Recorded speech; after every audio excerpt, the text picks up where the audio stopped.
सजा दी।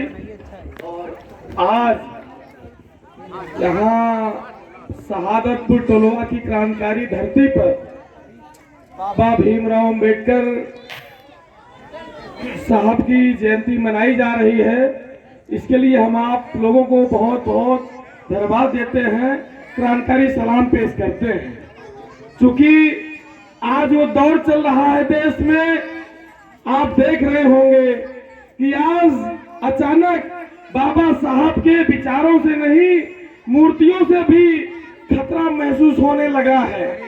इस भारत देश में ऐसा अचानक क्या आगे हो गया कि उनको पेरियार के विचारों से खतरा महसूस होने लगा, उनको बाबा साहब अंबेडकर के विचारों से महसूस होने लगा। वो कौन से लोग हैं, आपको पहचानने की जरूरत है। बाबा साहब 14 अप्रैल 1891 में पैदा हुए और 6 दिसंबर 1956 तक जीवित रहे। उनका जीवन काल जो था मात्र 65 साल का था। आज हमारे बीच में यहाँ जो लोग उपस्थित हैं वो 65 से अधिक की उम्र कुछ लोग क्रॉस कर चुके हैं। 65 की उम्र पार करने के बाद यदि वो अपने जीवन का, अपने कार्यों का मूल्यांकन करें और बाबा साहब से तुलना करें तो पता चल जाएगा उतने ही जीवन काल में उन्होंने भारत के शोषित वंचित तबके के लिए क्या किया। अक्सर हम लोगों को बचपन में बता दिया जाता है, जैसे हम यादव हैं तो बता दिया गया बाबा भीमराव अंबेडकर जो है वो केवल उन्होंने अनुसूचित जाति और जनजाति के लिए काम किया। लेकिन हम आपको बताना चाहते हैं, हम लोग विश्वविद्यालय गए, विश्वविद्यालय में बाबा साहब के विचारों को आत्मसात करने का काम किया। उनके विचारों पर चल करके शोषित वंचित तबके के लिए आंदोलन करने का काम किया। इसी के साथ बाबा साहब के विचारों और उसे लगाव बढ़ता गया। और आज हालात ये है, भारत देश के अंदर आप देखेंगे सामंतवादी ताकतें, मनवादी ताकतें भारत में मजबूत हो रही हैं। कल सोशल मीडिया पर आप सभी ने देखा होगा, एक गांव में प्रधान जी थे और एक दलित को थूक करके चटवा रहे थे। लेकिन आप लोग ये बताइए वो कौन से लोग हैं, आपको पहचान करने की जरूरत है। जब चुनाव आता है तो आ जाते हैं आपके पैरों पर गिड़गिड़ाने। मैं पूछना चाहता हूँ, ये 5 साल कहाँ रहते हैं? भारत में 3 प्रकार के नेता होते हैं और पंचायत चुनाव में आपको देखने को मिल जाएंगे। एक होते हैं असली नेता जो 5 साल जनता के बीच में रहते हैं। हो सकता है घर घर न जा सके, लेकिन समाज में कहीं भी जोर जुल्म ज्यादती होती है वो आवाज उठाने का काम करते हैं, गिने चुने लोग मिलेंगे। और दूसरे होते हैं फसली नेता, 5 साल ठेकेदारी पट्टेदारी करते हैं, उसके बाद कहते हैं गांव गिराव खेत खलियान में लोग खाली बैठे हुए हैं, चलिए इनके ऊपर धन फूकिए और चुनाव जीत कर चलिए। ये हो गए नकली नेता, फसली नेता। तीसरे हो गए नकली नेता।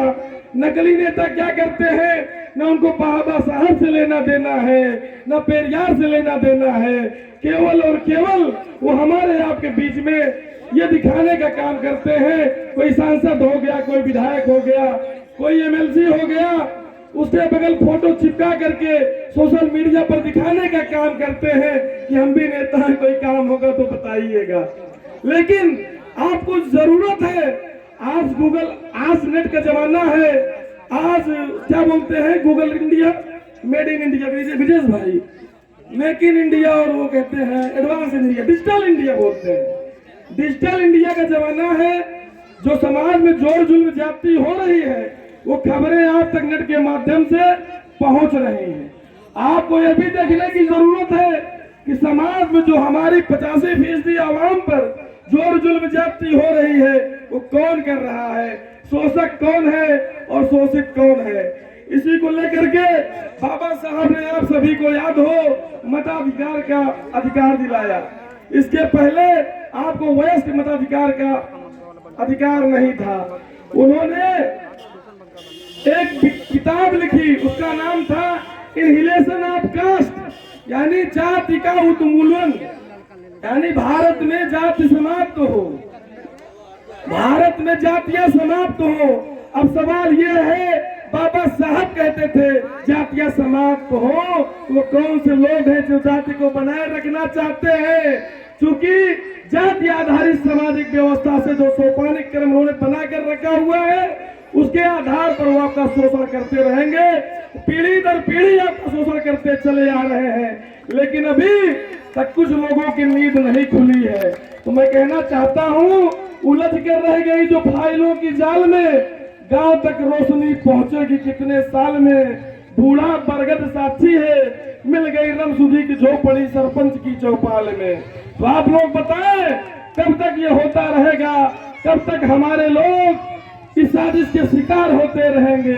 हमारे जो नौजवान साथी हैं, जो पढ़े लिखे लोग हैं, कल मैं सुन रहा था दिल्ली विश्वविद्यालय के हिंदू कॉलेज के प्राचार्य हैं प्रोफेसर डॉक्टर रतनलाल जी, उन्होंने कहा कि अंबेडकर जयंती मनाने में जितना धन खर्च होता है प्रतिवर्ष, उतने में प्रतिवर्ष 5 विश्वविद्यालय खोले जा सकते हैं।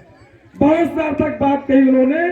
सबके पास कहने की हिम्मत नहीं है, क्योंकि अंबेडकर जयंती में खास करके राजनीतिक व्यक्ति जब जाता है तो तरह तरह के कसीदे पढ़ता है।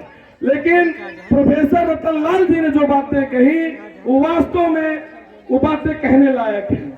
आप देखेंगे आज भारत के अंदर जो परिस्थितियां पैदा की गई हैं, बाबा साहब अंबेडकर के मूर्तियों को